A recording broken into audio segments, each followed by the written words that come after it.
Welcome, everybody.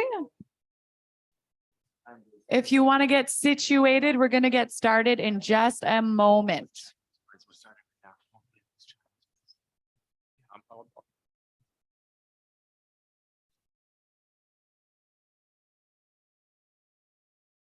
Thank you. Welcome to our Accessible Community Forum on accessible travel. My name is Emily. I am your ConnecTra program coordinator. So I would first like to acknowledge the importance of the land on which this event is taking place. These are the unceded and traditional territories of the Coast Salish peoples, in particular the Squamish, Musqueam, and Tsleil-Waututh First Nations. This acknowledgement is a statement to reaffirm our commitment and responsibility in our own understanding of local Indigenous peoples and their history. Please join me in a moment of reflection.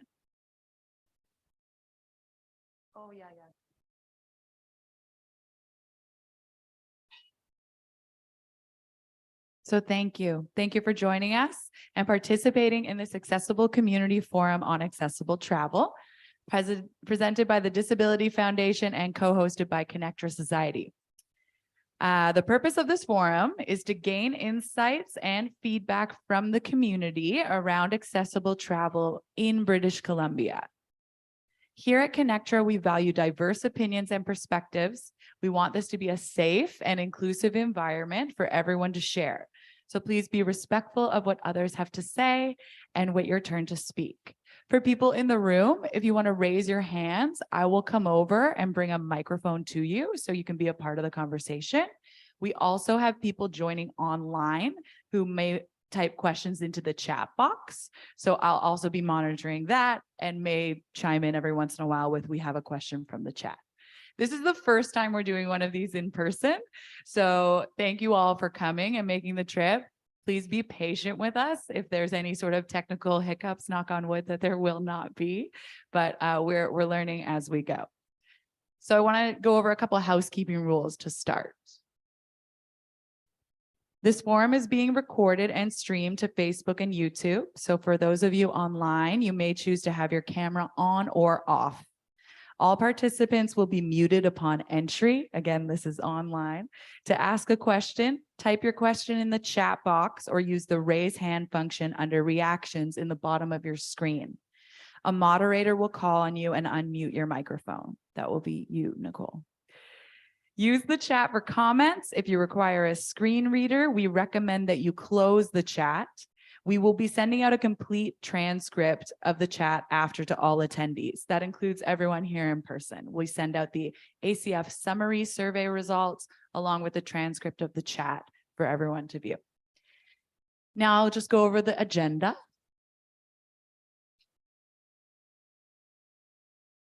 We're running a little behind.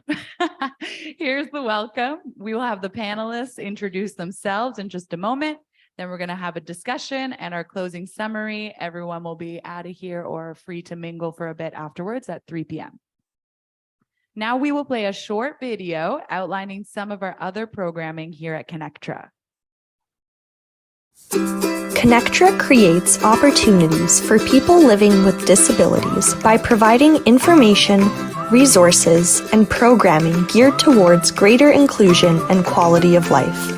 Check out some of the programs we offer through our online learning platform, Connect Together, including our Service Mondays, where we highlight a local organization or initiative, Wednesday Chair Yoga with Bobby Seal-Kobiski, Thursday Adapted Fitness with Megan Williamson, Friday Rotating Dance Classes hosted by Janice Lawrence and Joanne Cuff, and other initiatives, including presentations by the Disabled Independent Gardeners Association's Growable program and our Perspective series. Check out our updated programs calendar on our website, connectra.org, or find us on Facebook at ConnecTra Society.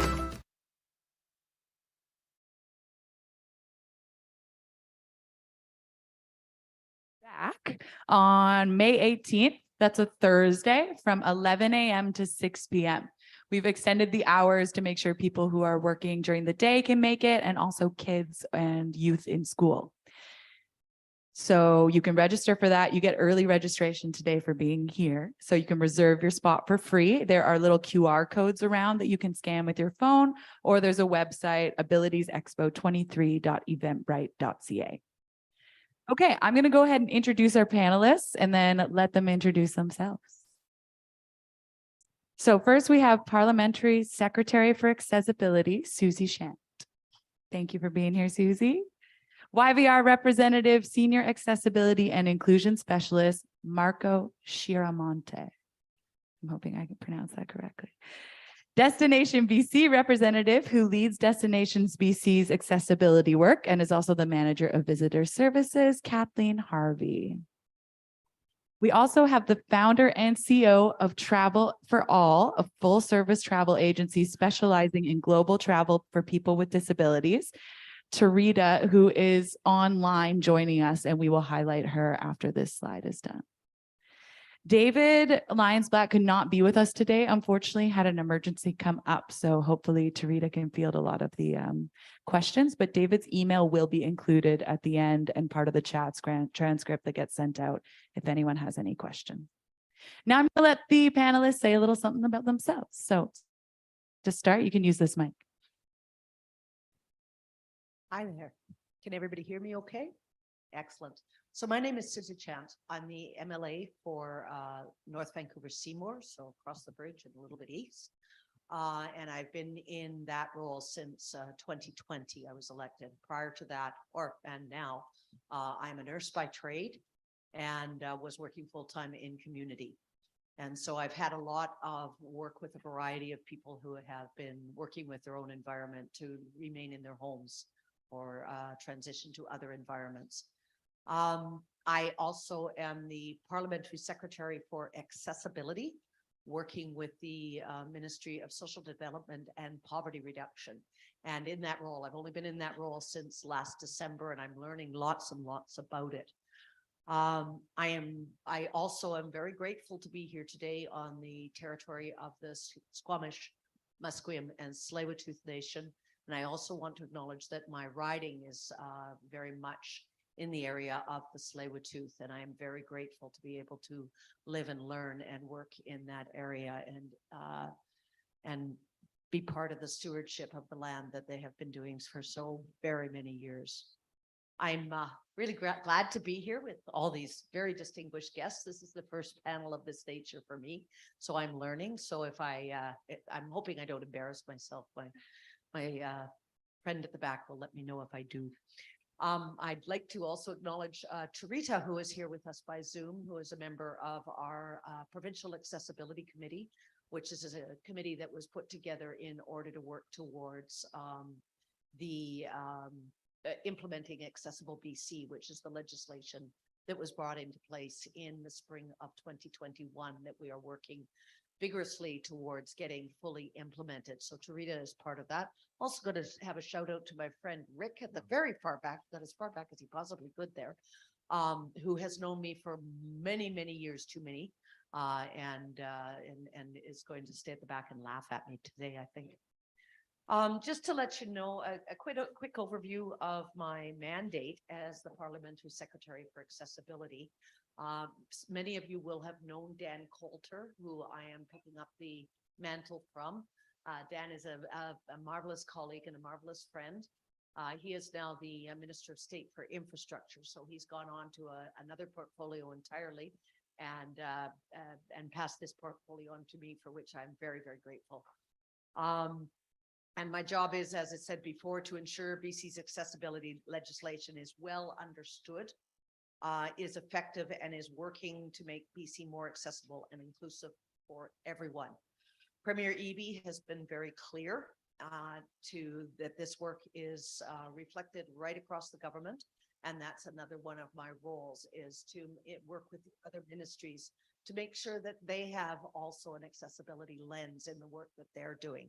As an example, at the moment, the Ministry of Housing is working on updating the BC Building Housing Codes, or BC building codes, excuse me, which are, as folks will know, much in need of update. That's also being done at a federal level. So the province and the federation, federal, are trying to dovetail to make sure they all work together. And that includes changes that will make new buildings more accessible for everybody. With the Minister of Education and Childcare, we're looking at supports for children and youth with special learning needs and accessibility needs being much more fully integrated into the school system. There's been a real challenge in getting kids into the school system and get them there successfully. Ministry of Citizen Services, we're working on the government's digital tools and services, which we have had much feedback about not being as functional as it could be, and making sure that they are accessible and prioritize user experiences for British Columbians of all abilities. I look forward to sharing more about what we are doing with accessible travel and tourism during this panel discussion. I also look forward to learning more. And that's one of my big roles at this point, is to listen and hear and take things back that are, already I've heard from a couple people in the room about some things that are problematic for them. And that's a very important part of why I am here, is to hear stuff. I'm not going to have answers for everything, believe you me. If I tried that, you know that I wasn't credible right from the get-go. But I will listen, and I will hear, and I will take things back for, to try and see what we can do. Our government is committed to making sure that everyone can live, work, and play in an inclusive British Columbia, and I am very much invested in that. Thank you very much for having me here. And thanks for everyone here who's doing the work toward make sure that BC is much more inclusive and accessible. Thank you so much.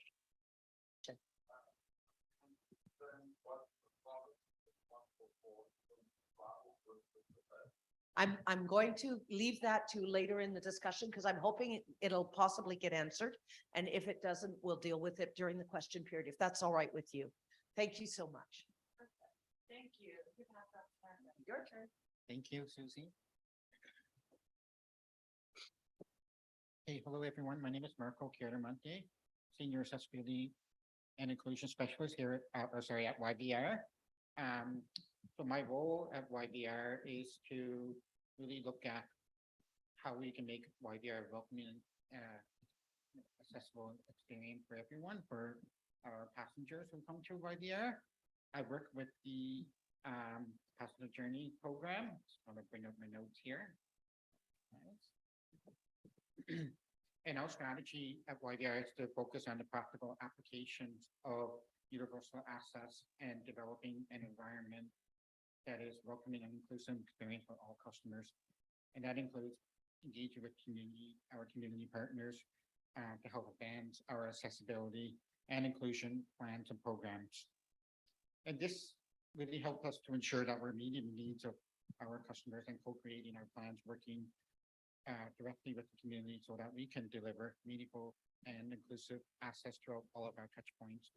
And so, having said all that, my role is to look at programs, services, deliverables, looking at we're currently working on a 3-year accessibility plan that would involve our internal team, but also our community partners, to help us hear from subject matter experts or people with lived experience that can share their insights on what's working, what's not working, and that helps us to build on that to make YVR an inclusive experience for everyone.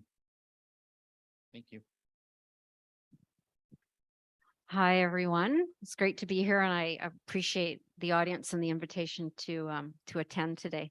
My name is Kathleen Harvey. I am by title the Manager of Visitor Services for Destination British Columbia, but I also lead on our organization's accessibility initiatives.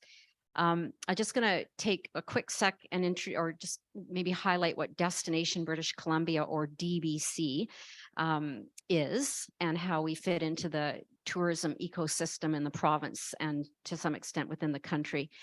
Destination BC is a provincially funded, industry-led Crown corporation, and we support BC's tourism industry through marketing. You might be familiar with the Supernatural British Columbia marketing brand. That's ours, along with Explore BC. And I left some pins at the front if anyone's a pin collector.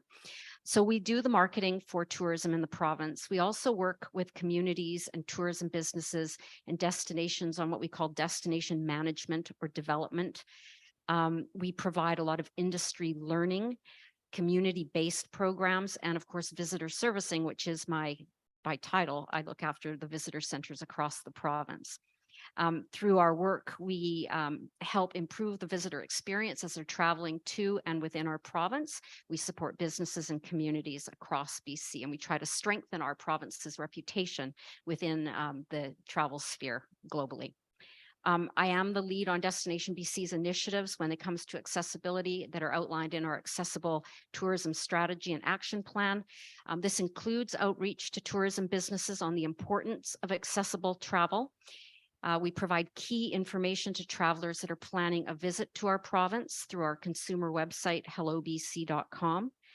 We shine a spotlight on communities and tourism businesses that are enhancing their accessible options or amenities at their location so that more and more communities and tourism businesses say, hey, we can do that. And we help amplify that message throughout the province. And I am leading on Destination BC's we are one of the 750 public sector organizations that is a prescribed organization under the BC Accessible Act, and we're really excited and honored to have been chosen to step up and level up on that. And that's it. And last but not least, we have our host. Yes, Tarita's going to be dipping in and out, I think, just dealing with something right now online. So Ryan Clarkson, the SEI BC Peer Program Coordinator and an avid adventurer himself. Ryan. Thank you. I see a lot of familiar faces here, but for those who don't know me, my name is Ryan. I work for Spinal Cord Injury BC. I myself was injured in 2009 from a motor vehicle accident. And before my injury, I was an avid traveler. So I backpacked Europe a couple times, did a lot of road trips. And for me, when I was injured, I thought all of that was going to end because I just think in the back of my mind, everything is cobblestone, everything has a giant lip to get over. I couldn't picture what it'd be like to be in a chair and go traveling. So I decided to set my sights locally and think, okay, I'll do a 4-day camping road trip. And I went by myself because I didn't want to fail and then ruin a friend or family member's trip. Long story short, that 4 days has turned into 170,000 kilometers I've driven around Canada and the US by myself mostly. Everywhere from the Arctic Ocean down to the Gulf of Mexico. And I'd be lying if I said there wasn't some issues with vehicle breakdowns, flat tires, but it's been nothing but a positive experience for me. And in my role at Spinal Cord Injury BC is we help try and people with newly injured and existing injuries adapt, adjust, and thrive with their circumstances. And a big part of that for me is also encouraging people to get out and explore BC because I do feel we're quite lucky to live here. Absolutely. Thank you so much for being here. I do just want to apologize that there is not an ASL interpreter here. We had one set up with Wavefront Society that unfortunately called in sick today, and it's out of our control. I sincerely apologize for that. There are captions on the screen. But yes, we're going to get going as best as we can. So if you have any questions as the discussion gets underway, just remember we're broadcasting online. So I do need to bring a mic over to you so people online can hear you in the room. Okay. And Ryan's going to kick it off with some of our survey questions. Yes, we got a lot of good questions. So let's jump right into it. When asked about accessible destinations, our survey respondents mentioned many US cities stating that there are more accessible because of the Americans with Disability Act. This law prohibits discrimination against people with disabilities in several areas, including employment, transportation, public accommodations, communications, and access to state and local government programs and services. Parliamentary Secretary Susie Chan, can you speak to why this is not the case in Canada and what BC in particular is doing to make our destinations more accessible? Thank you so much, Ryan. Put me on the spot first, why don't you? Okay, so I cannot specifically speak to the ADA, nor can I speak to the federal level regulations. I can speak to provincial efforts only, just so everybody is aware. And under the Accessible British Columbia Act, we're committed to developing laws, standards, and policies to make BC a more inclusive province for everyone. Currently, we are the act was brought in, as I said before, in 2021.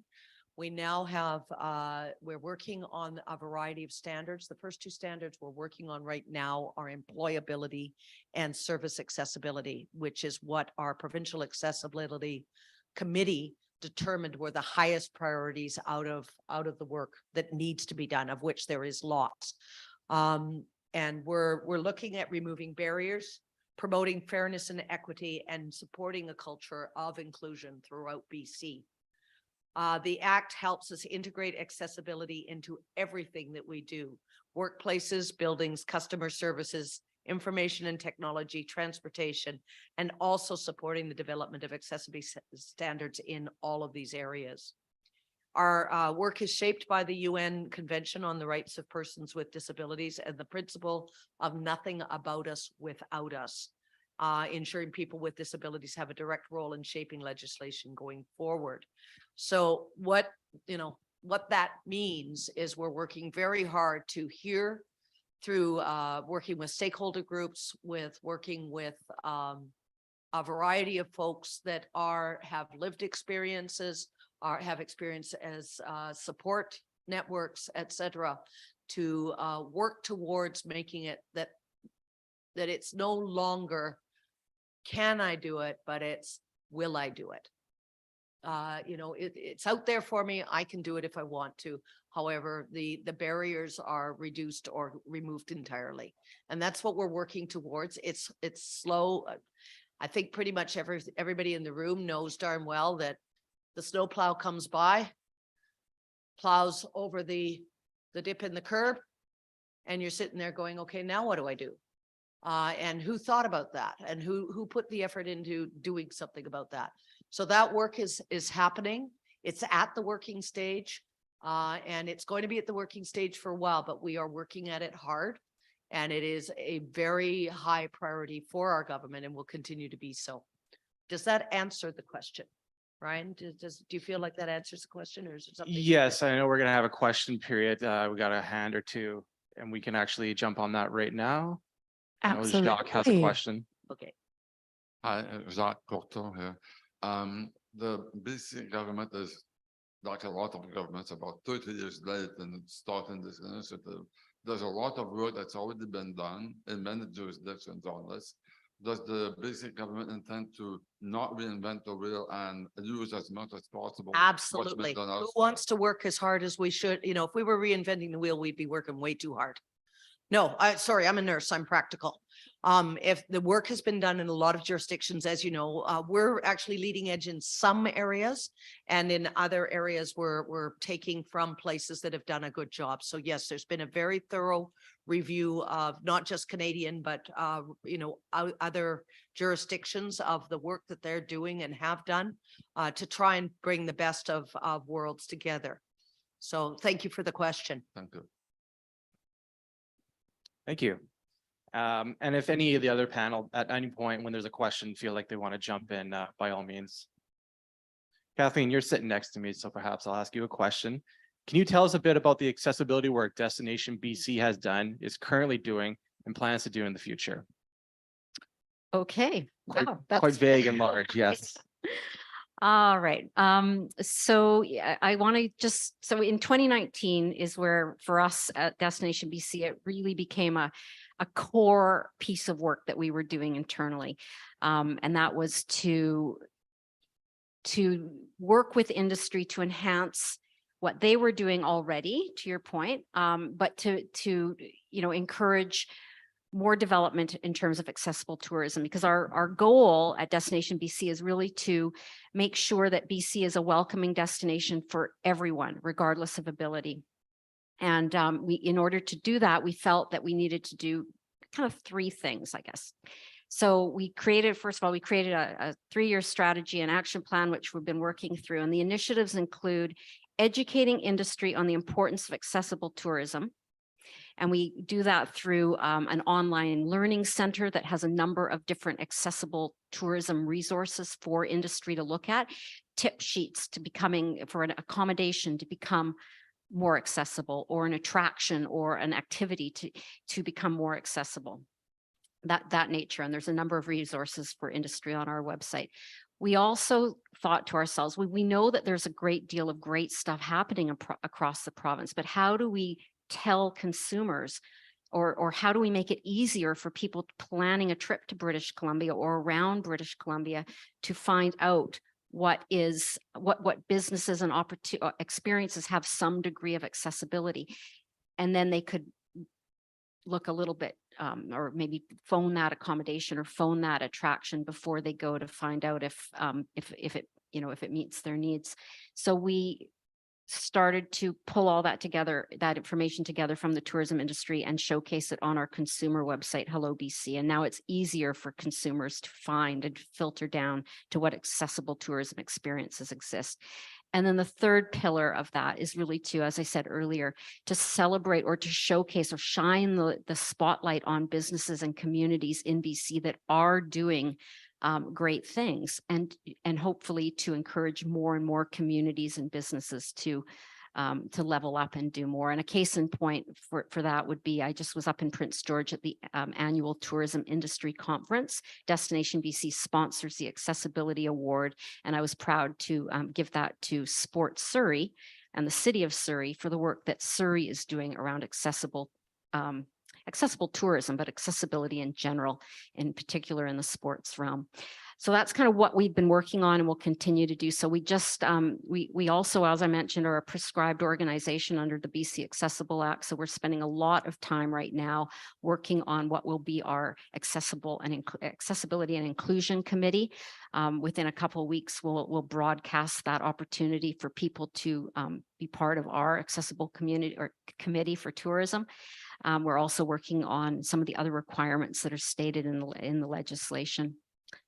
And yeah, and then wrapping it all up, I guess we just put on our website our new diversity, equity, inclusion, and accessibility strategy for the next 3 years.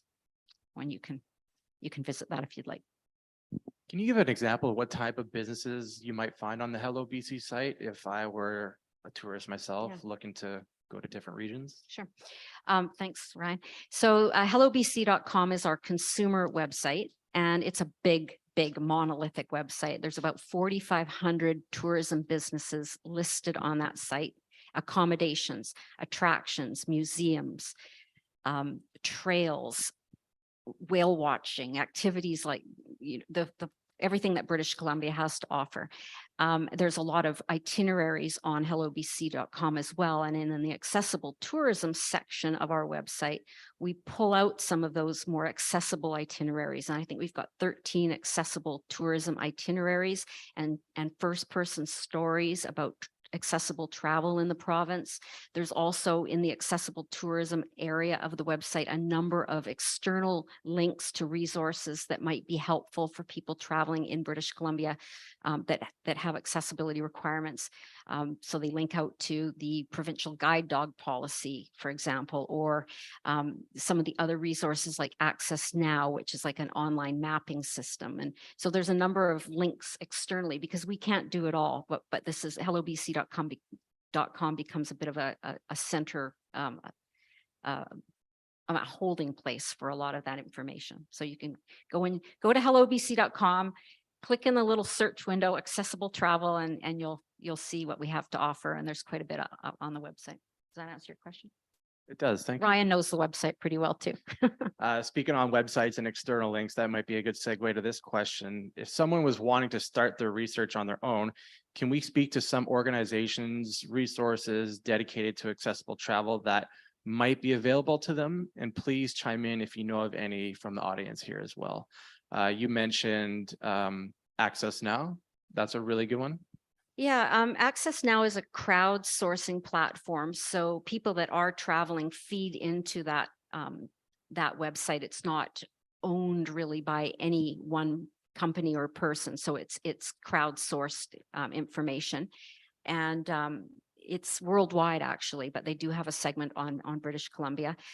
There's also a website called accessiblebc.ca, which is where if you're interested in more of the outdoor activities, this is where Spinal Cord Injury BC has worked with BC Parks to map and provide information on our BC Parks, along with our rec sites and trails and a number of different outdoor amenities. So that's another great resource. HelloBC.com, the website that Destination BC oversees, does have a lot of information. And as I said earlier, it's not all our information. It's really where you can go, and then there's many different rabbit holes you can go down to find out more information. Oh, great. Thank you. A list of a couple different resources came up through our survey respondents as well.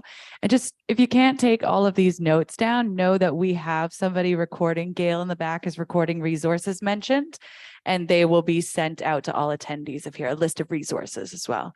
A couple that came up were wheelchairtravel.org, Travel for All, which is an accessibility travel website, Sage Travel, which specializes in accessibility travel in Europe, disabledtravelers.com. Sage Travel came up a lot. Wheel the World. Sage, S-A-G-E. Yes. Easy Access Travel was another one. So again, we're going to upload these resources that were mentioned, including any that anyone else knows about in the room, and they'll be on our website. Yeah. I was just going to say that when I travel to far and away places, I find it's really easy on the computer to put accessible Durban, South Africa, accessible Sydney, Australia. And you get incredible amounts of information about travel and hotels. And so I just put accessible and the place that I'm going. And I find that really helpful. Going to weird, wonderful places like Nepal or Bhutan, but accessible Bhutan. And they'll give you information, at least where you can go to find it. I really like that because it shows that you can use all the resources available to you in the community, like Emily just listed off, but it's still very important to do your own research too, because nobody knows your needs better than you. So that's a very good point. And just to give a personal shout out among those amazing lists, SCIBC is a very good resource too. I think Susie, you mentioned, or you said the phrase, don't reinvent the wheel. So what I like is asking people who've been there and done that. So that's something that we can do that link up. So if somebody asks me, do I know anybody that went to South Africa? I can ask you if you'd be willing to chat with them, that sort of thing.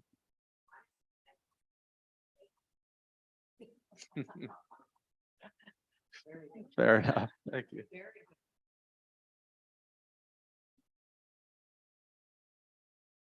All right. Well, Marco, I want to get you in the mix here. So I'm going to ask you a question. When traveling by plane, many of our respondents have experienced excessive wait times when needing assistance to board or exit an aircraft. Complaints of poorly trained staff or feeling forgotten about came up again and again. Marco, can you please speak to some of the training guidelines YVR has in place regarding accessibility and YVR's accessibility standards as a whole? That's a great question. So when we look at some of these barriers for the aircraft, YVR has its own jurisdiction. So we focus on the YVR as a venue or as a building on its own standalone. And we work with our partners, airlines specifically, and ground handlers who also handle wheelchairs.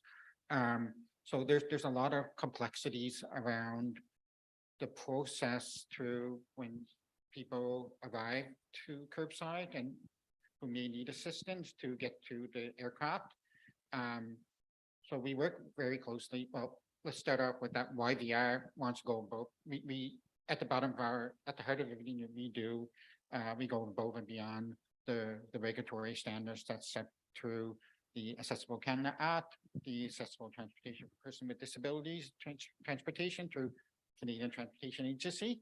And so having said all that, what's really important is that we collaborate with airlines, we collaborate with different teams. So at YVR, in the aviation industry, it's all about teamwork, ensuring that everybody is following the protocols or standards throughout every process of the journey.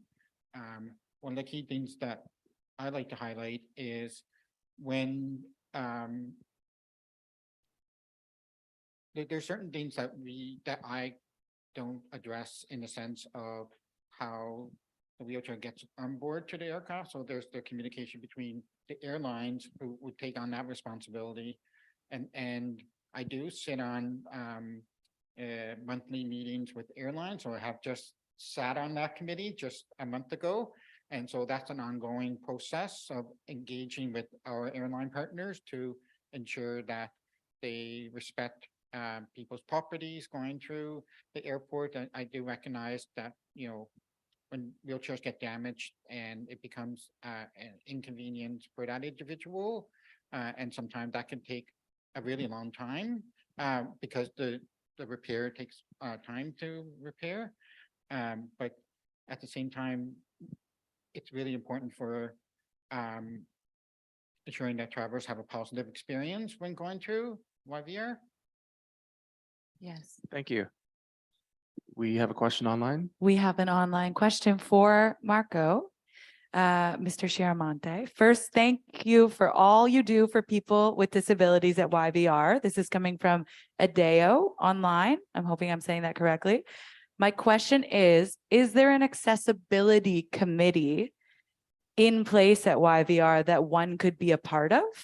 And if not, are you planning to set up one soonest to help hear some of our concerns to traveling?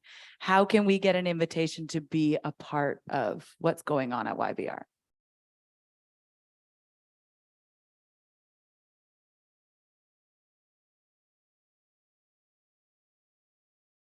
I'm just waiting for the captioning. Marco's function. just reading Sorry the about that. captions. Yeah. I would normally depend on sign language interpreter that I can respond much more quickly, but there is a delay in captioning. So thank you for your patience on that. We do work with accessibility consultants. So we have two people that we work with who are have lived experience. So Brad McCannell, you may be familiar with him. He's one of our accessibility consultants. He's been with YVR for over 30 years, looking at the universal design and everything from the built environment perspective. And we also work with Stan Meinhorst as another individual who also have that background in universal access design.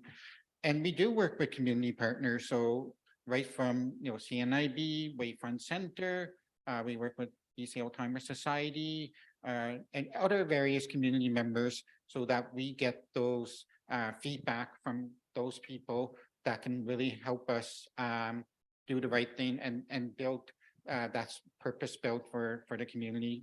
And the biggest things that I look at is when we engage with these community members, it's not me who's making the decision. I do depend on others to make that decision, and we bring that back to the team and we build from there. And then we do a lot of different things. So one of the things that we're do is like user experience testing. So for example, we do an innovative technology looking at wayfinding, for example.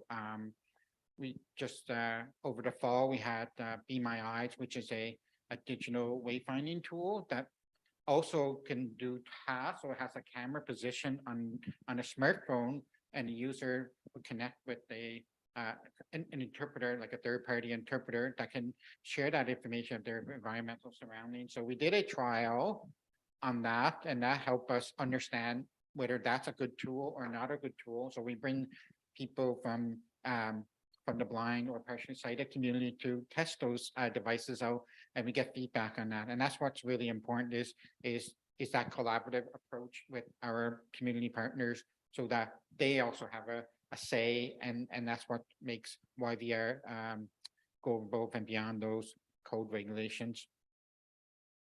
We have a question in the back. Hi, Marco. The biggest issue that I've had with traveling through YVR is with power mobility devices. It seems that each different department that I have to go through, from check-in to loading and luggage, everything. Biggest issue seems to be that there doesn't seem to be a standard for which batteries are able to stay in the device or taken out. I had one situation where my mobility scooter was completely disassembled at one airport, and then I got to the other airport. The baggage handlers at the other end didn't know how to put it back together again. It was stuck. But the difference between a gel cell versus an SLA battery or a lithium ion, is there a standard procedure where you know that if it's that style, then it can stay installed in the machine, or it needs to be removed and put in a separate carrier? Or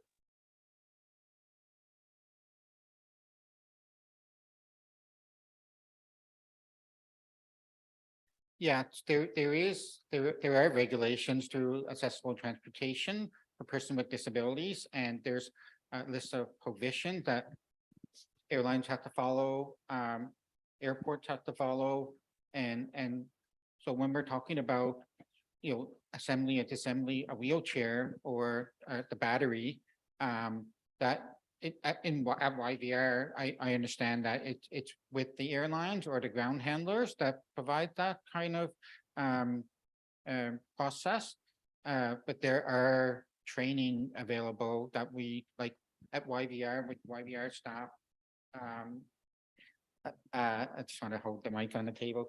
That all of our YVR team is in their first 2 weeks of when they get hired. In the first 2 weeks, they take on this accessibility training so that they know how to work with people with disability, how to communication etiquette, curbside assistance, which involves wheelchair assistance or sighted guidance or any assistance that people need from the curbside to check into the aircraft.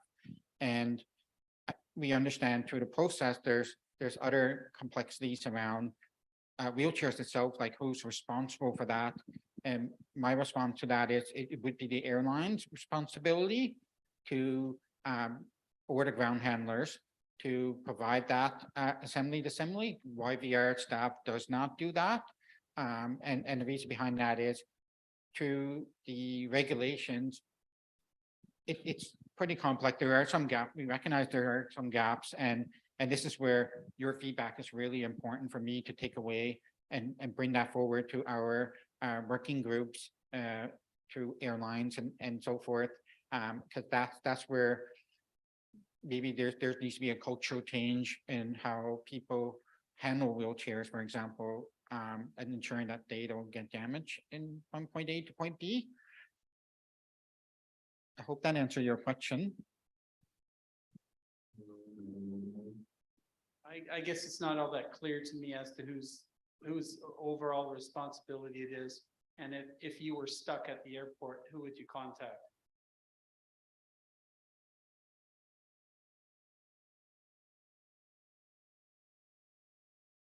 It would be the airlines or the ground handlers responsibility wise.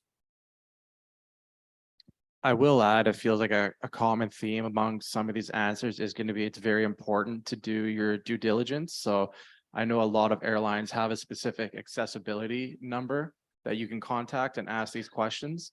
So whenever I book a trip or one of our members books a trip, they're going to call the airline directly just to get from the horse's mouth yes or no's on specifics about their chairs. Yeah, and also there is a complaint process. So to the to the CTA, Canadian Transportation Agency, they also have a complaint process. So if you go onto their website, you can actually file a complaint regardless what it is, whether it's airlines or the airport or other transportation sectors.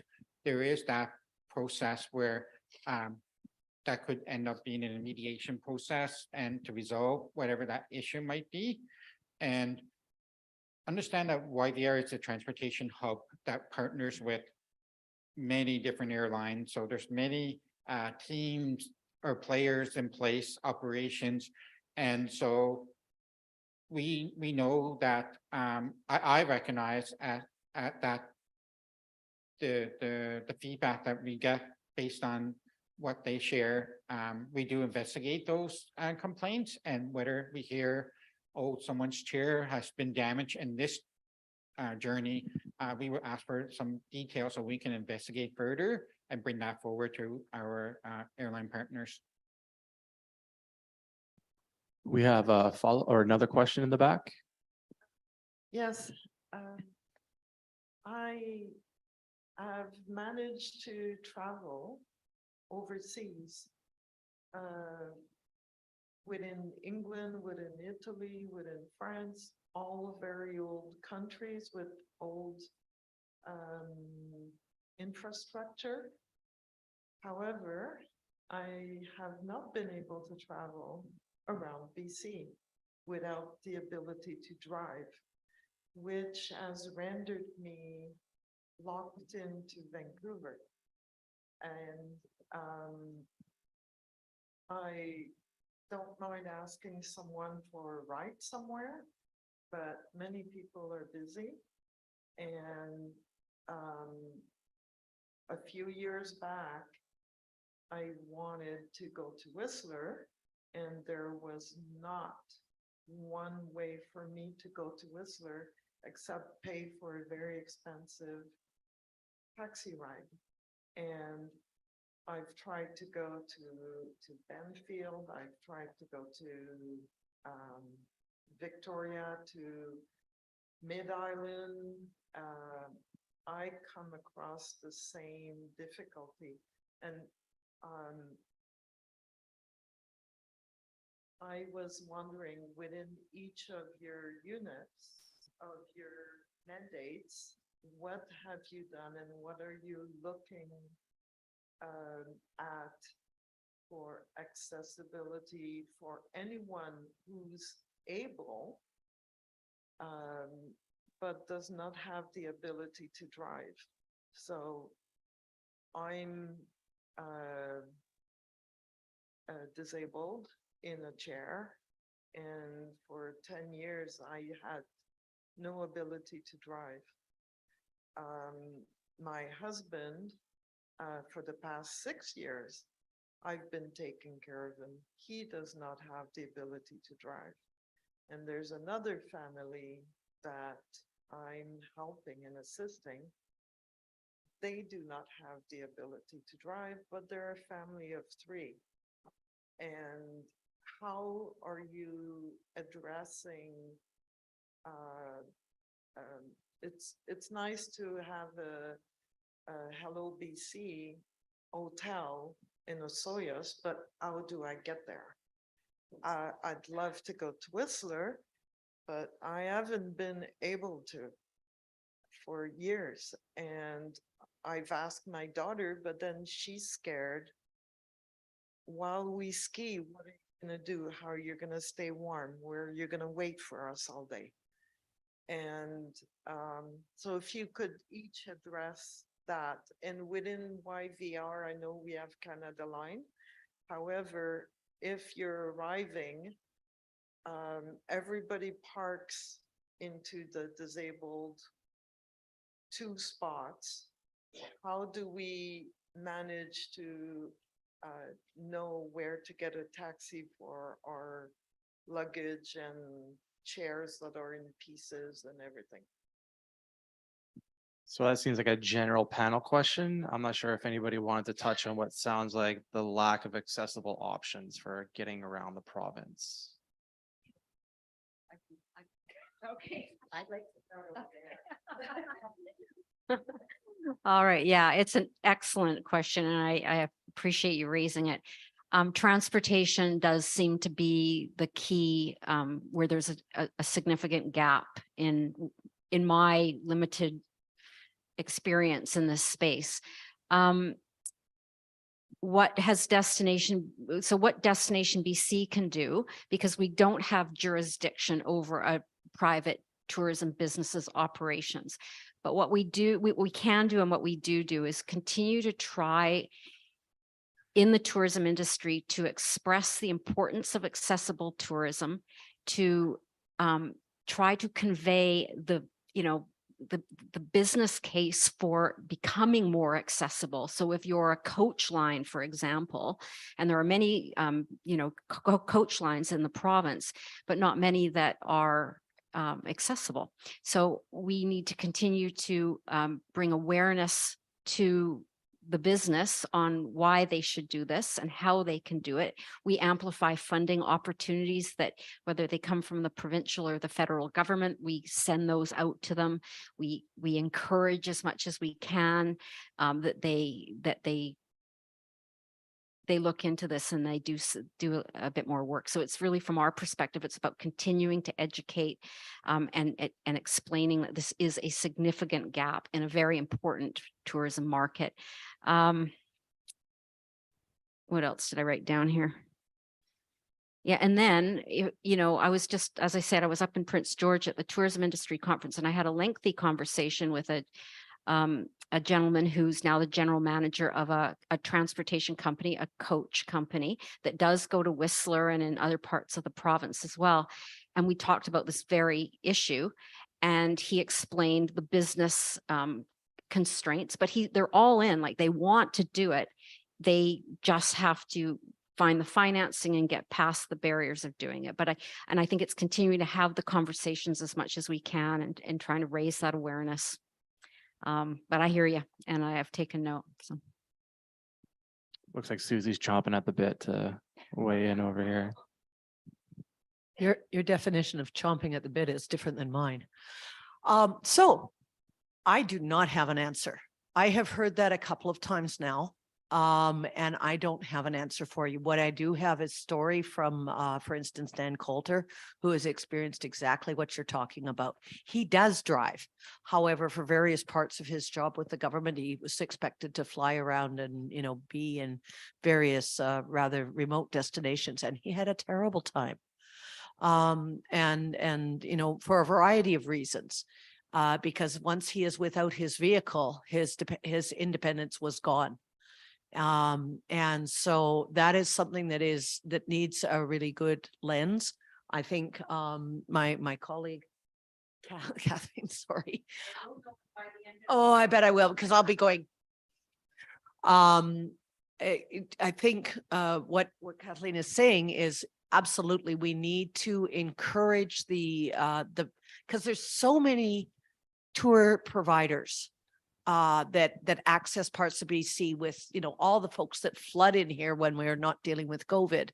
We need to encourage and support those folks to make it so that they are accessible as well. And that's work that's going on now, but it needs to probably become more comprehensive. And that is something perhaps that the government can look at in time. I'm taking this back. Believe you me, I've got 3 pages of notes now. And we'll continue to try. Do you have something you'd like to add? It looks like Kathleen wants to add one more thing. More? I just, I wanted to add too, and it's a word that's come up a few times, feedback. It's really, really, really important that if you're willing to provide your feedback directly to the tourism businesses, they are increasingly aware that accessibility is something that they need to incorporate more seriously into their business model.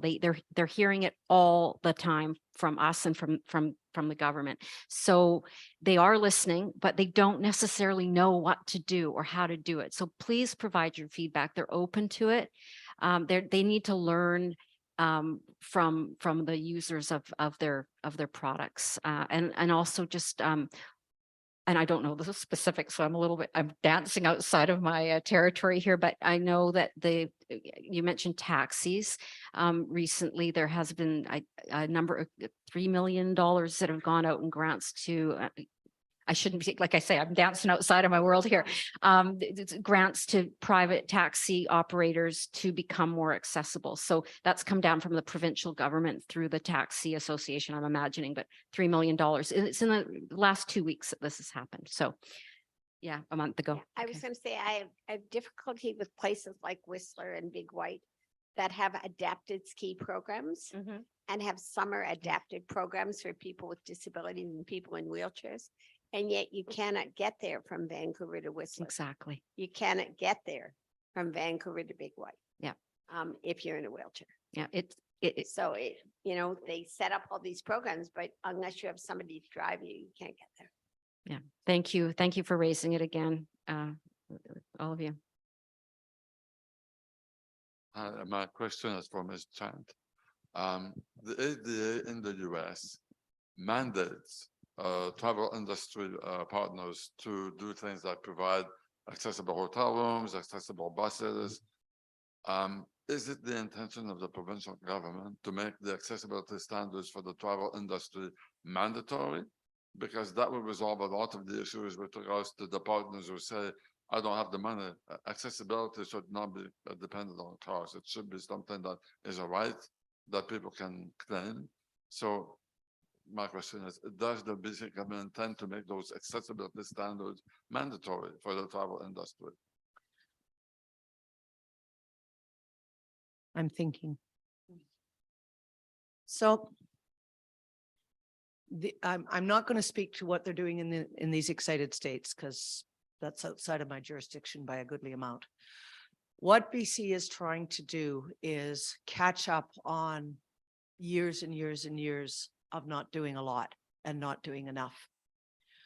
Right now, the focus is on the implementing the legislature and implementing the components of that. As we have found through COVID, that mandating stuff creates a huge amount of divisiveness in a whole bunch of ways. And it also ends up sometimes creating things that we were not expecting. So at the moment, I know nothing about any expectation of mandating things. However, the legislation is coming in very strongly about how to do things better and how to do things right. We are wanting to work collaboratively with both public and private.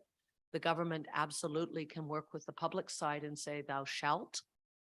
However, there's a certain degree that we have to work very collaboratively with the private side to encourage them to achieve a much better standard and a much higher standard.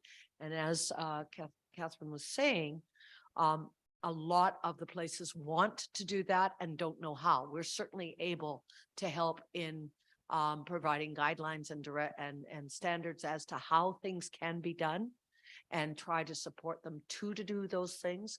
But mandating them is maybe not the way that we may be going. But I don't know that for sure because my crystal ball is broken. So at the moment, we're not mandating anything. Would that make sense to you? Yeah. Okay. Thank you very much. I appreciate that. We have a couple questions online that have just been waiting, and then I will come back around to you, Richard. So online we have Dynamic MG has had their hands raised for a while. So if you could unmute them, Graham. Hello. Yes, it's Monica Gotner here. So yeah, I'm an avid traveler as well. And there's been times I'm a little person, so I'm about 3 feet tall. And years ago when I used to travel, I would take my pillow from my wheelchair, I'd put it on the seat and there would be no problem. And off we would go. I'd put the seatbelt on and away we go. I have to have a full body lift and I would have my parents or an attendant be able to pick me up and put me on the seat. But now, because of the ease of cleaning airplanes, they've changed most of the seats that I'm aware of are all this faux leather. And so it's very, very slippery. And if I sat on a cushion on the seat and it could be the slightest stop or movement, I could slide right onto the floor.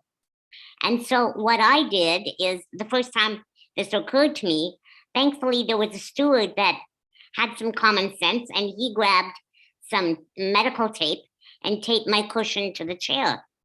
And then the next time I went on board, I grabbed myself, I bought a seatbelt that I would be able to wrap around. And all of a sudden there was a whole commotion. You can't affix anything to the seat of the aircraft chair. And there was this whole commotion and you have to get special permission from Transport Canada in order to affix a seatbelt onto the chair. I said, look, it's not permanently affixed. As soon as I land, you take it off. This is so I don't fly out of my seat, because even though I may have a seatbelt on, the cushion underneath me does not.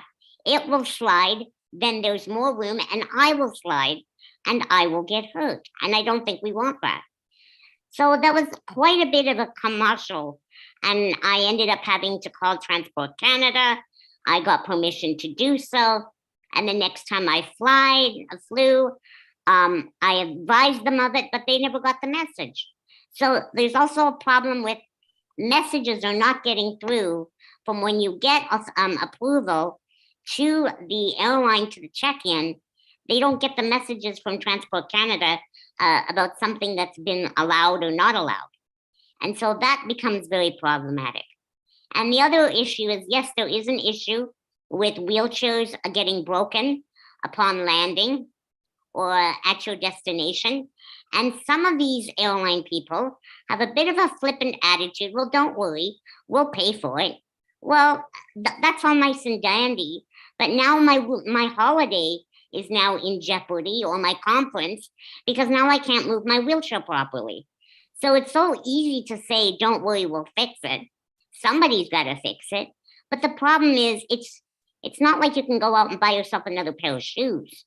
You know, these are wheelchairs, have special equipment on it. They're measured in certain ways to fit our bodies. And so therefore they need to handle these things much more carefully. And the baggage handlers, I've seen it go on those lifts, and they're basically tossing them. They're dumping them. They're putting them on the side. You know, they don't handle them with respect at all. I haven't seen that happen at all.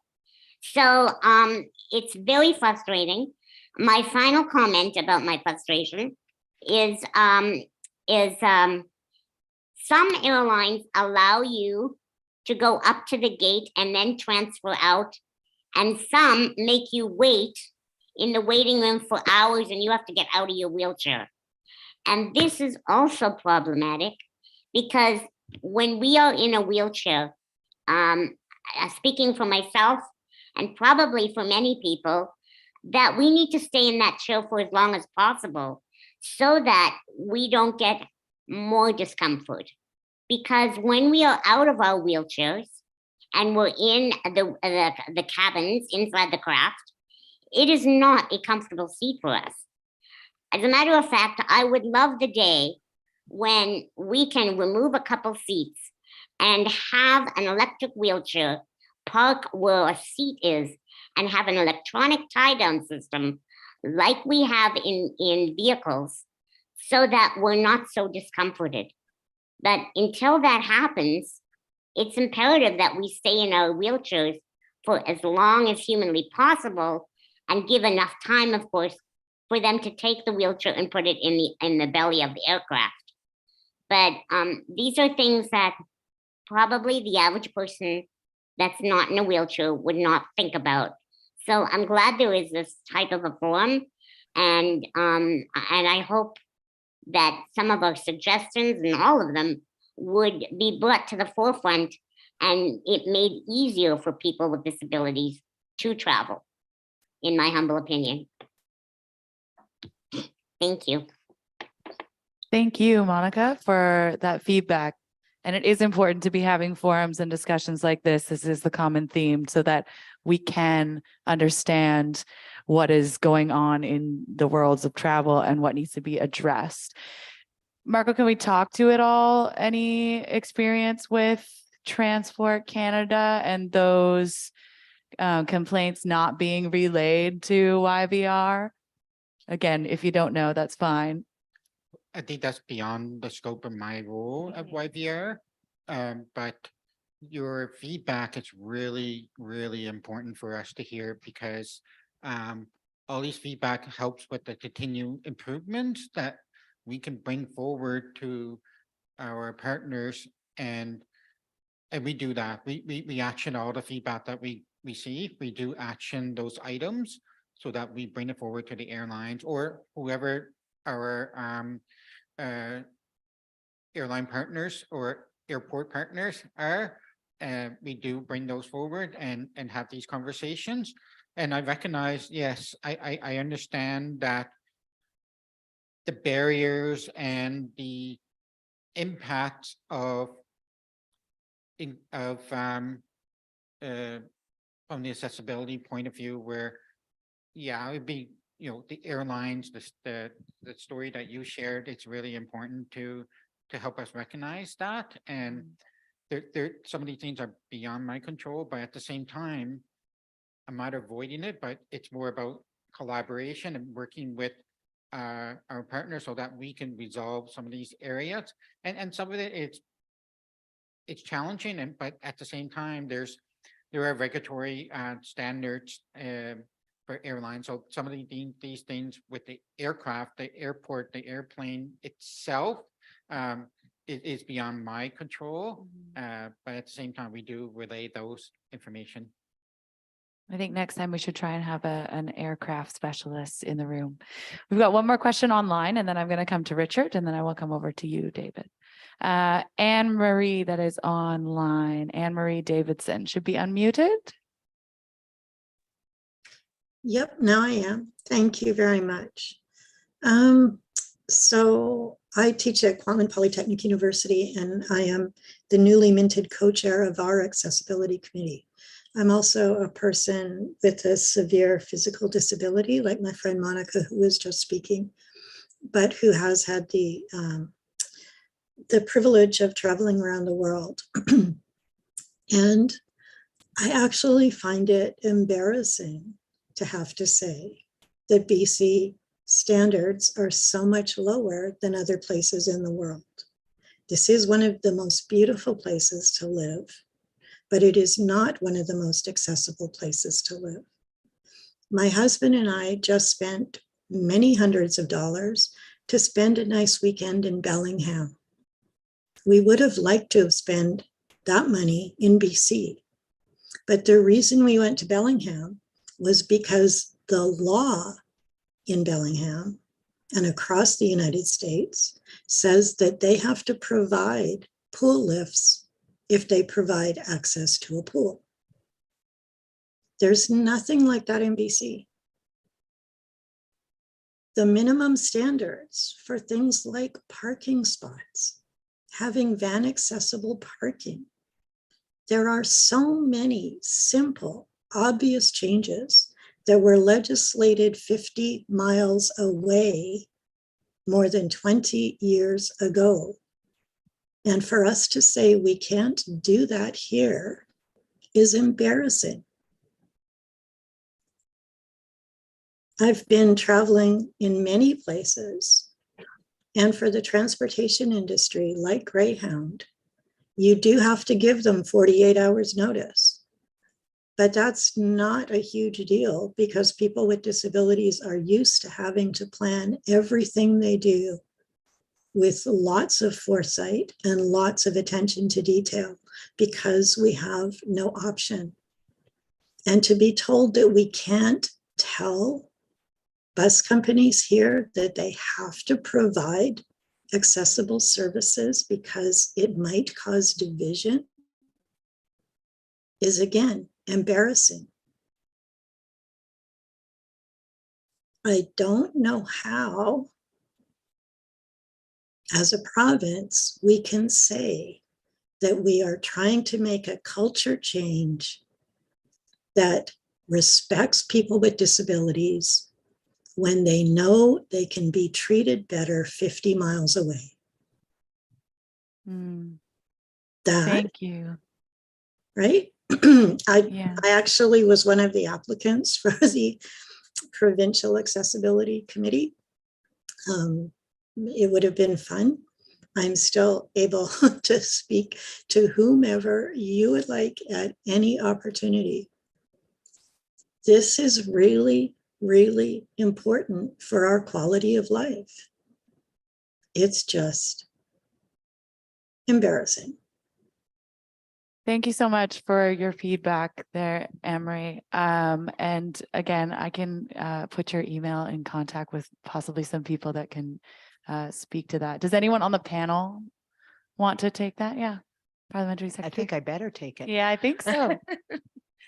Thank you, Anne Marie, for your very clear and concise concerns. I really, really appreciate it.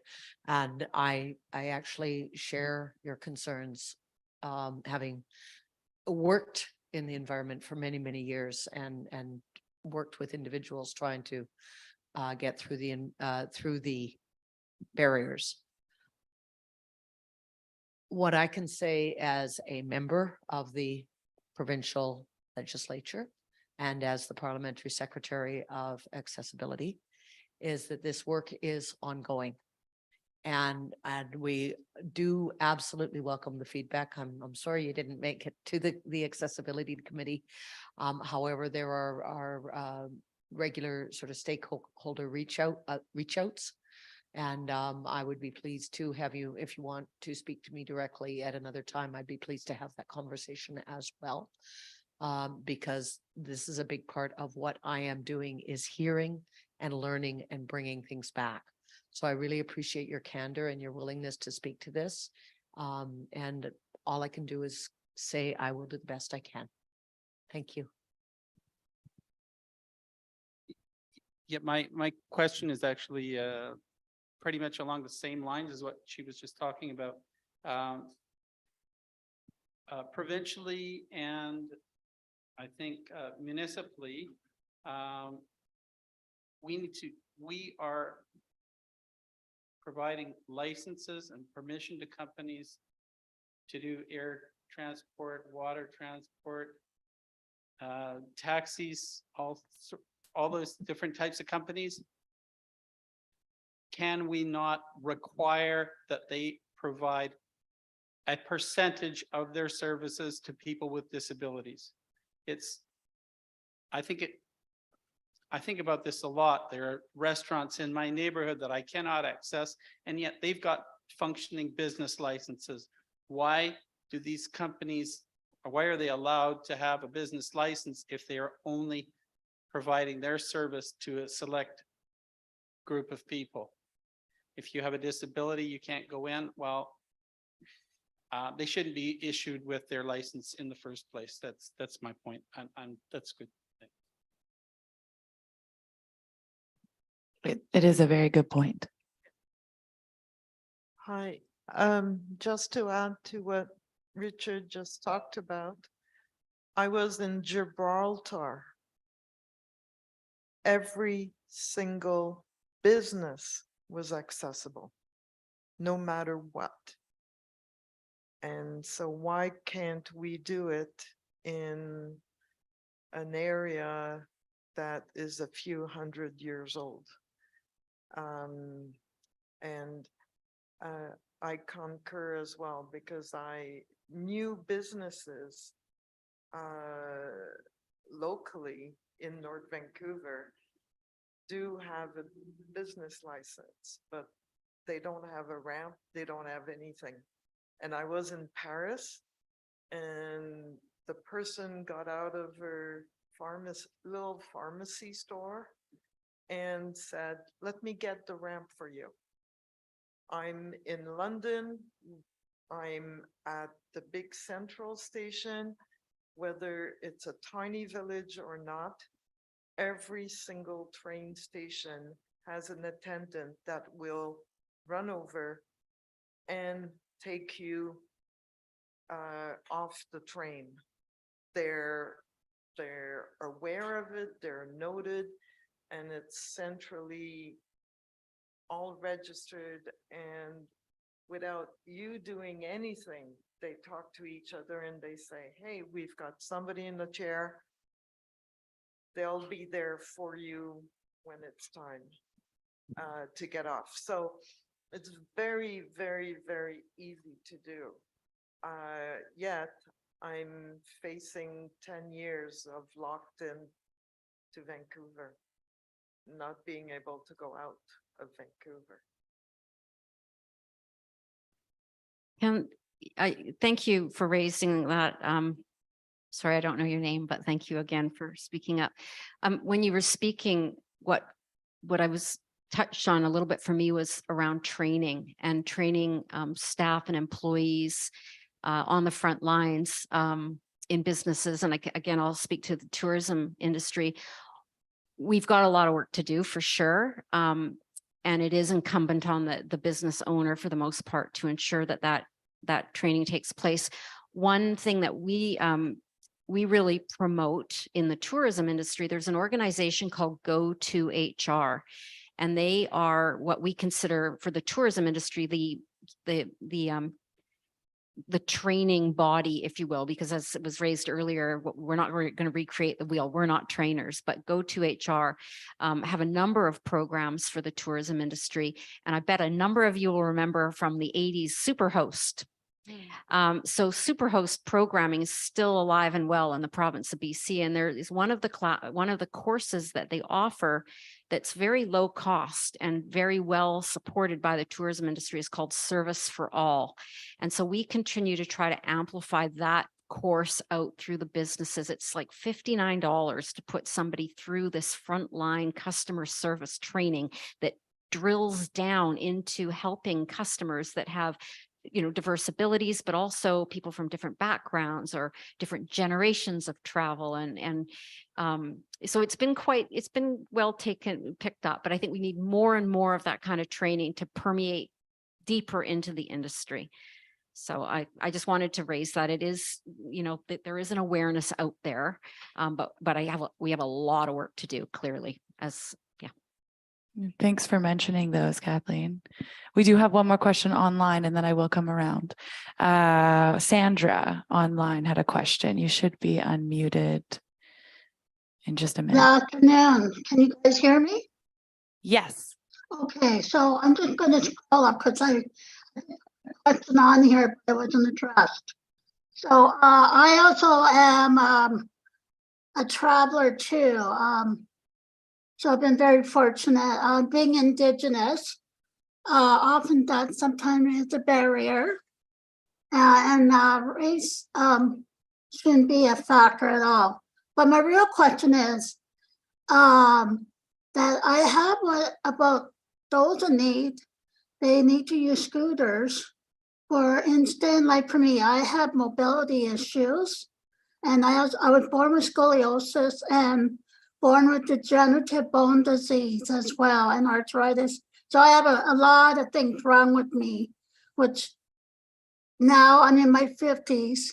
I deal with a lot of chronic pains. My mobility is not as good as it used to be. I have to rely on my hiking poles to get around, or my umbrella cane to steady my balance.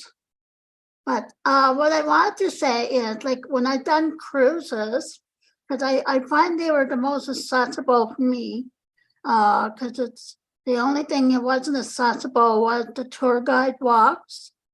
Like they would have different range from mild, medium to moderate or fast paced. And so I'm wondering, have they ever considered, like, I know they have scooters. For instance, I went to Walmart and they had scooters there, but I don't use it to go shopping, which I didn't really need. But when you're traveling internationally, it is important, I find, people that cannot do long walks or hikes are dealing with mobility challenges and also dealing with stairs. I have to use rails.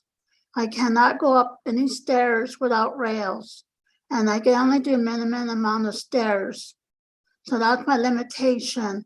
But I'd like to know, have you guys thought about having scooters accessible for those tour folks, whether it's in British Columbia, whether it's across the world globally, that hasn't been given any thoughts? And I'm wondering if it has, do we have to rent them or do we have to purchase our own? which I know probably down the road I will need one.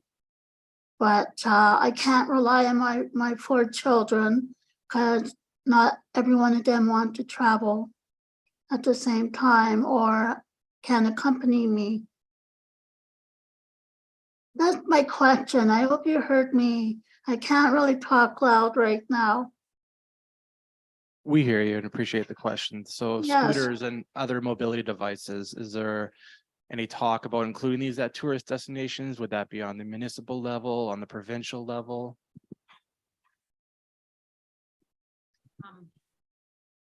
I don't know the answer to that specific question. I'm aware, and I can't remember the names of them now, but there are companies that rent scooters and other mobility devices. We have them on our consumer website. I can maybe follow up through if there's a way of doing that.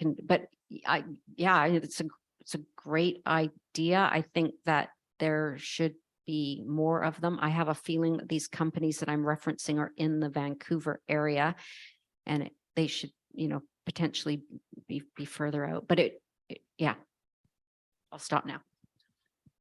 That goes back to, it's important to have these conversations and ask these questions, because I've been to places where a year after I've already been there, they have a beach chair, or they do have mobility devices, and you ask them, oh, who paid for this? And it's like, well, a customer asked about it and now we do have it. So that's why it is so vital to have these conversations, and sometimes even just doing a little advocacy on behalf of yourself or your group.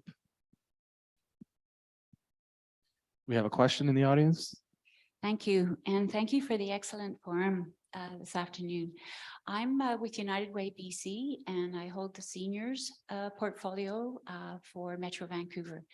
And we are aware that with population aging across BC, a lot of people are going to age into disabilities, whether it has to do with vision or hearing or mobility limitations. And already in our work with a provincial working group on seniors transportation that's been struck, we know that seniors are going to be hanging up their keys, and they're going to be living in places where there is not the transportation that's going to be accessible to them. In fact, in a survey we did about a year ago, 1 in 5 said that when the time comes and they can no longer drive, they will be having to move house. 1 in 5. So it's really huge. We're also we're working with the Ministry of Health. They have an aging in place policy. It is what seniors and their families want, is to age in the community where they have connections. But part of that is transportation. And again, the same thing is happening. So it's not just provincially, and we've heard of the limitations in transportation here already. Greyhound is gone. It wasn't even very accessible. But there are innovations, and we have been pointing to them, and I just would like more people to be aware. The Zunga bus is new in Powell River. BC Transit has been working with the municipality, and there's other funding that has come in. And this is not seniors only, or not just for people with disabilities. It's for young families, and it's an on-demand bus, and it's turning out to be very, very good. Lots of seniors are using it. However, it doesn't have wheelchair access. And of course, that is really critical. So I do have a question here, and it is, I guess, first of all to Susie, but also to Kathleen and others. Are you working with seniors organizations to improve the accessibility of transportation and travel opportunities for people across BC? I'm going to be very succinct. Yes. Yes, we are. Absolutely. Stakeholders, we have, I think we've done an incredible job of incorporating stakeholders. There are some entities that are extremely good at advocating on their own behalf, like Spinal Cord Injury Association does an immense advocacy for folks with spinal cord injuries. The seniors, for a long time, because they're so widely, diverse, There wasn't a lot of good advocacy going on. There'd be bits and bobs of it, but it wasn't very strong. It's gotten a lot better. And so I believe that we've done a really comprehensive job of getting people from the various populations that are impacted by accessibility issues together to try and do the best we can to make it better going forward. You know, anytime we get something solved, something else pops up. So perfection will never be the case. I don't think. Maybe we'll get there. I don't know. However, you know, the goal is to keep moving that dial forward. And yes, seniors are absolutely part of the groups that we are consulting with. Okay, thank you. Hello, my name. Touch on that. Yeah, I thank you for the question. In terms of working specifically with seniors groups on marketing British Columbia as a destination, I'd say no, we don't target specifically into that demographic, but our messaging presumably reaches all British Columbians. But I will say that in our messaging out to industry, whether it's at the conference I was at last week or through our website and the work that we're doing through our regular communications out to all 19,000 tours and businesses in the province that receive information from us, we are talking about accessibility regularly, and we are talking about it not specifically you know, to the 21% that identify with having a disability currently. It's about what you're talking about. It's about, you know, people that are the aging population and the requirements and the fact that this isn't, we're not talking about a small group of people. We're talking about a much larger group of people. So we're that's part of our messaging. So it's not a great answer. I'm sorry, but it makes me, and one other thing I'll say is, as we move forward with our requirements as a Crown Corporation with respect to the BC Accessibility Act or Accessible British Columbia Act, we will be forming an accessibility committee. It will be a public committee that we will be announcing, and I'll amplify that through Emily as well. And we will be welcoming people of all ages, backgrounds, abilities into that committee. I mean, there's a cap and there's a whole process for that, but we're hoping that we do get a diversity of people and ages and abilities on that committee. What's good for the aging population is also good for people living with disabilities. So having these multiple groups work together, it's only going to help everybody in the long run. And I know my parents want to spend my inheritance rather than hand it down to me. So more accessible places for them to travel to, I'm sure is better. Yeah, I just want to make another comment here for seniors populations. And this is an area that YVR recognizes that it is an aging demographic, and we want to ensure that seniors also have access to throughout the terminals. So we, over the summer, this past summer, we done a passenger journey mapping research, and that involved 6 different accessibility groups, and seniors were amongst those groups. So we invited those people to go on a journey mapping and find out what's working, what's not working, gather feedback, all the different segments along that journey. So from, you know, from home, coming from home, Western transportation, like coming to the airport, and then from curbside to check-in to security through all the different amenities throughout between security and the boarding gate. And so this is where we did an interview style to help us gather that feedback, and we take this back and build that out and make improvements. And so we work with BC Autonomous Society. We work, I would love to connect with United Way as an opportunity for focus on that target population and how can we do better through our services and programs and make that a welcoming experience for everybody. Hello. Go ahead. I'm an advocate for people with disabilities, and I just want to ride the wave of Jedi justice, equity, diversity, and inclusion.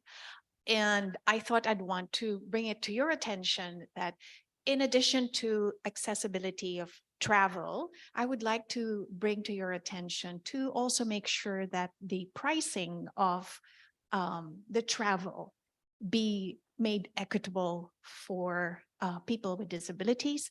There is non-market housing, so I'm hoping that there is non-market travel, so that then more people with disabilities are able to travel. So I really don't have a question. It's really more of like, how can you, or how can we all go to the next step to creating that awareness to make traveling equitable by making it affordable for people with disabilities? I'll quickly respond. Thank you. I agree. I can speak to a handful of businesses that I know are looking at accessibility through that specific lens. Like, how do you make the experience accessible to all, not simply or not from the building environment so much as the pricing. And it is happening. And again, we're trying to say, hey, look what they're doing. Look what the Polygon Gallery in North Vancouver is doing, for example, with respect to, pay by donation, don't pay at all, but you're welcome to come in no matter what. And we're trying to like spotlight that to say, look, this is what can happen. And these are the benefits of you doing that. And maybe more people should do that too. So we hear you, and I think industry hears you as well to some extent. Thank you. Thank you. Did have a question. The need for fully accessible playgrounds came up in a few times in our survey comments, as well as adult-sized changing tables and public washrooms. Are these things being addressed in BC's Accessibility Act?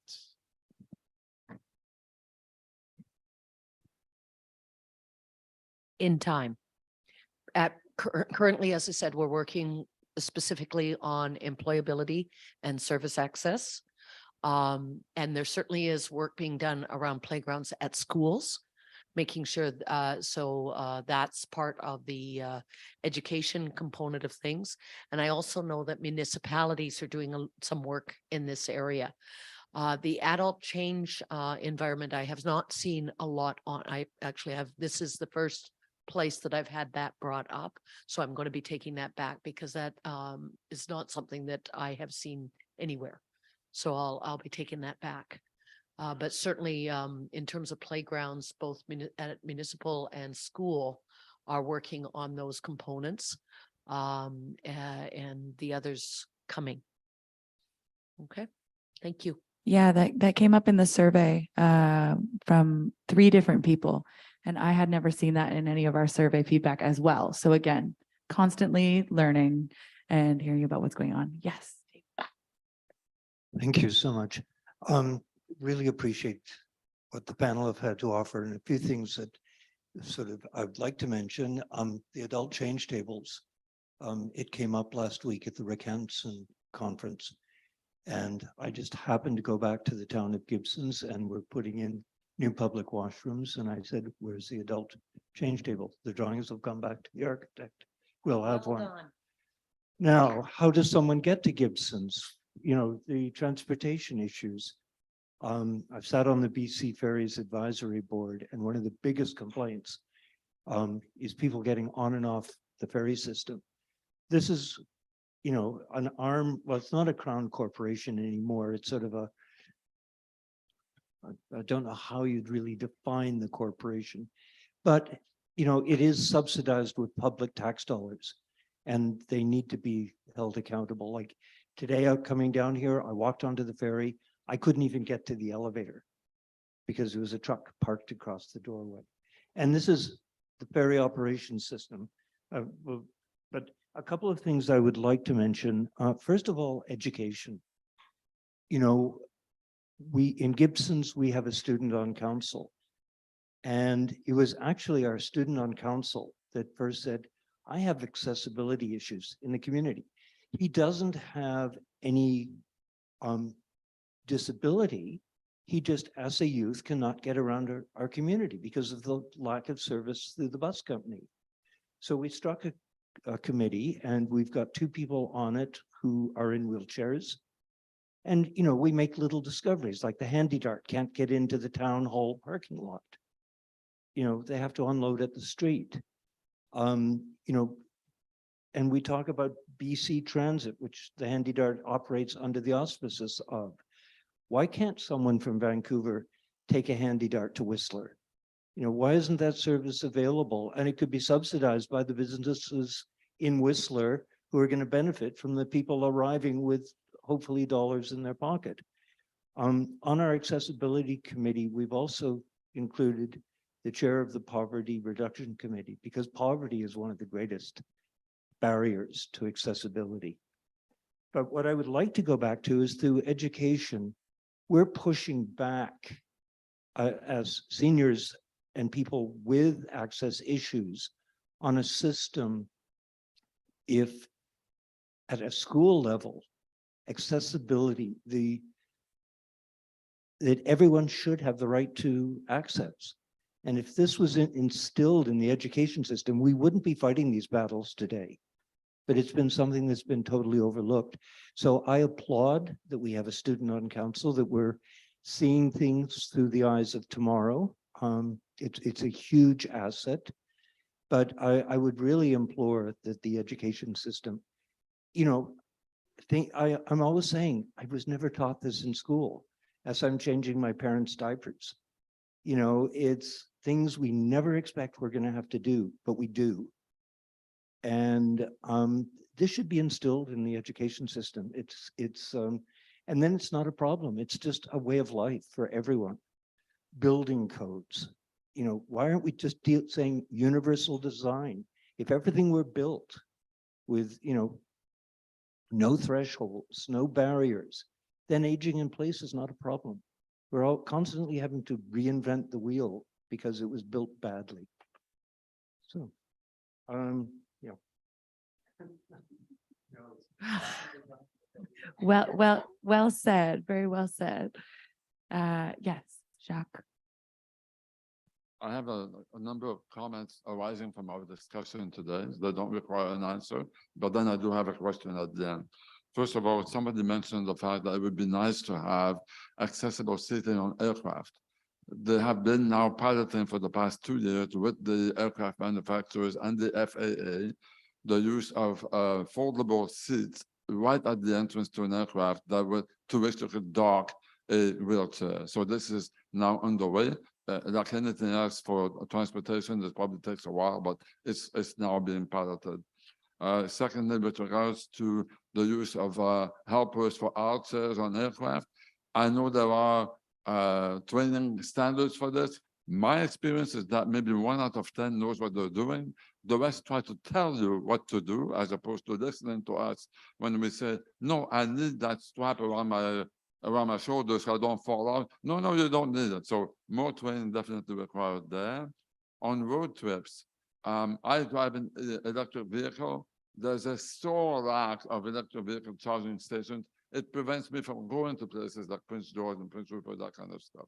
So we need to look on the road trip accessibility for people with electric vehicles.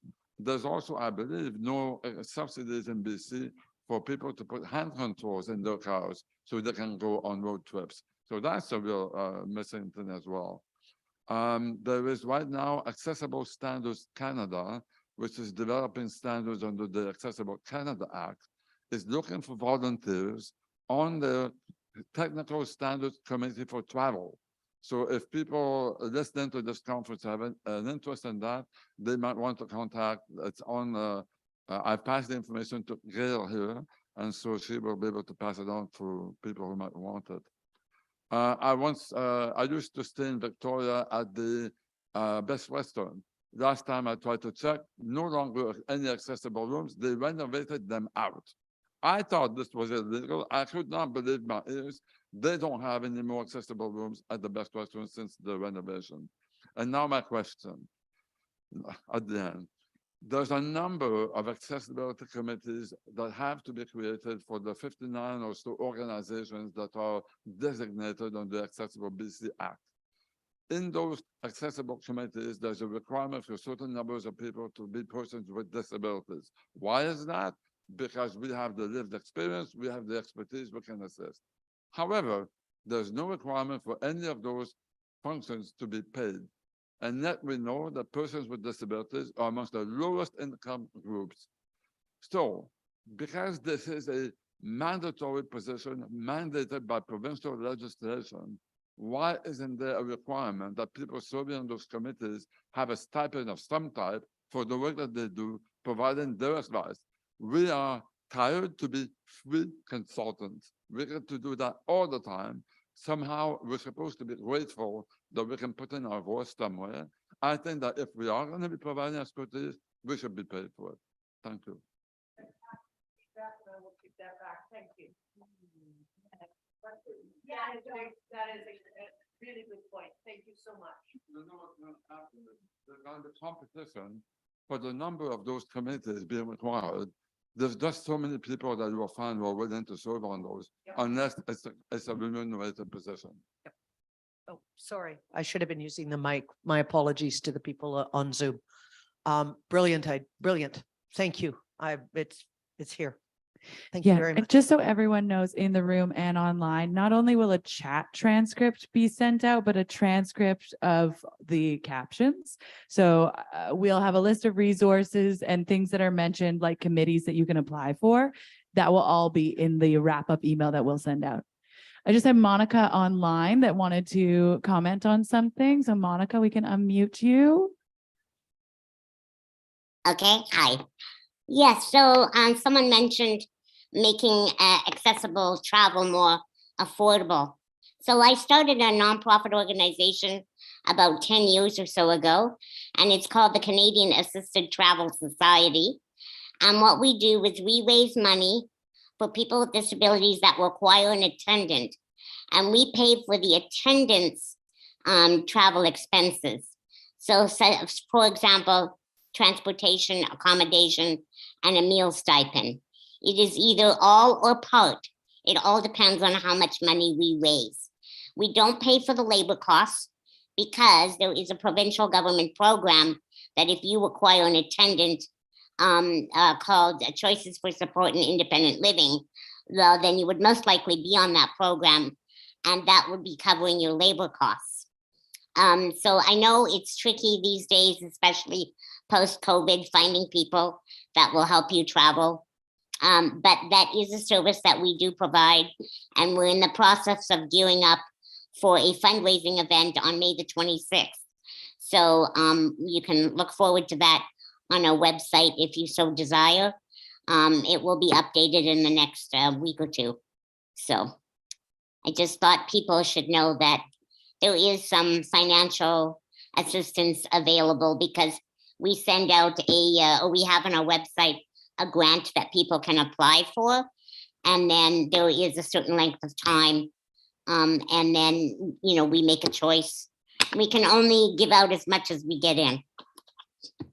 That is wonderful to know about. I know that one of our panelists who couldn't be here today too, David Lyons Black, was going to share some information on the Companions program, where you can get some funded if you need an assistance while you travel. So I'll make sure to circle back with him and include that in our resources page as well. Yeah, I would love to meet up with him. That would be great. Yes, totally. We can connect you. I think we have time for about one or two more questions. Just to add to your list of things to consider, when I went to Italy, in Rome, every single museum was free if you were disabled, and the same for your attendant. And that made our life incredibly easier, and the trip was far more accessible.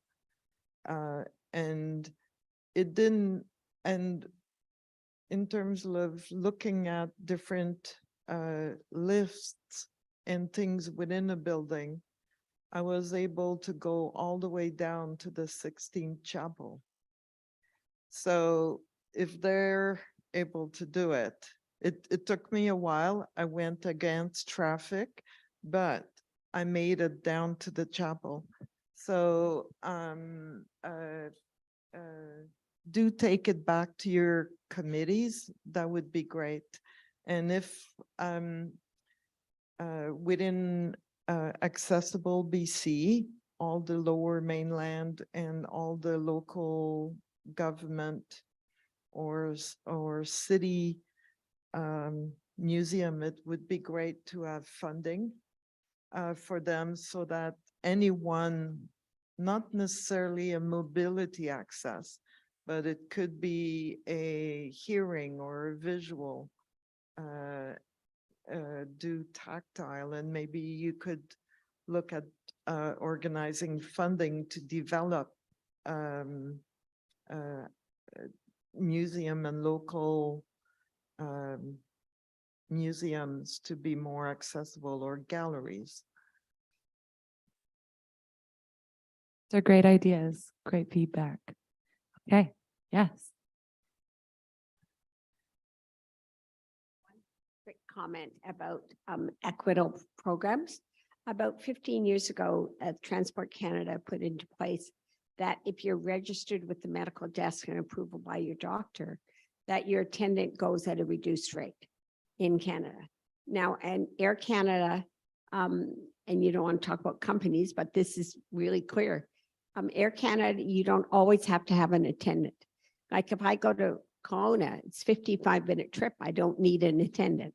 On WestJet, once you've used an attendant once, you cannot travel without an attendant. So it's important for people to know that you have to register with the medical desk and have your doctor approve. But knowing if you go WestJet with an attendant once, you can never go again without an attendant. Whereas Air Canada sees that there's, you know, if I go from Vancouver to Newfoundland, and I do need an attendant, but I don't need one to go 55 minutes to Kelowna. Thank you for sharing that. Yes, these are good tips and tricks for everyone. David? Just a quick thing. There was mention earlier about accessible playgrounds. And it's not just accessible playgrounds for people in wheelchairs that have issues, but also parents of children who want to accompany them. And Canadian Tire has a great program where they're building access for all playgrounds. So I just want to put that on people's radar because they've invented a wheel. Make a note of these things. Fantastic. Thank you for being so active in this discussion. I want to thank our panel as well. If everyone could give a round of applause for our panel.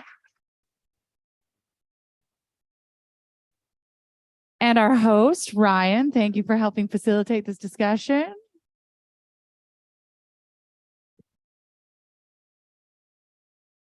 So my email and also the panelists' emails are going to be posted in the chat.